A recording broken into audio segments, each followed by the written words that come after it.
Donne oggetto di violenza, donne che lottano per la parità di genere. Alla rappresentazione di un tema scottante e purtroppo tristemente d'attualità come la violenza sulle donne nei media è stata dedicata la 10ª edizione del premio giornalistico Emilio Vesce. Nella cornice della sala del Consiglio regionale a Palazzo Ferro finì la cerimonia di premiazione, occasione per fare il punto della situazione attraverso i dati di una ricerca commissionata dal Corecom, l'organo regionale di garanzia del settore delle comunicazioni all'Università di Padova. Focus sulle TV locali e dati che presentano ancora una predominanza del genere maschile nel panorama, con differenze da emittente ad emittente.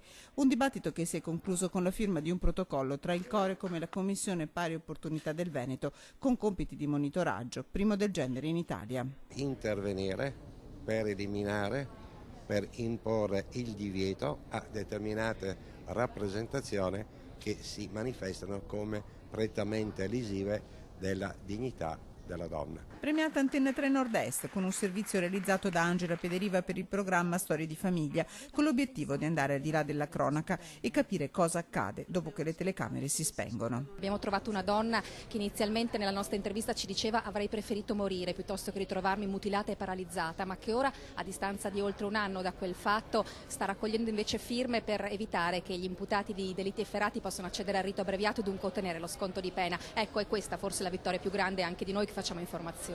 Un premio al lavoro di squadra in una televisione locale come la nostra, dove si raccontano ogni giorno il Veneto e i suoi abitanti con la pazienza di ascoltare e di cercare di approfondire. Un premio è andato anche alle 3 classi del liceo Michelangelo Guggenheim di Venezia per un lavoro dal titolo La violenza sulla donna, frammenti d'arte, e dal presidente della giuria del premio Vesce dell'Ordine dei giornalisti del Veneto un appello al mondo dell'informazione. Su questo fronte lavorino di più. Approfondire, fare inchieste, dare informazioni che possano servire alla gente e meno pettegolezzi, meno informazioni spettacolo.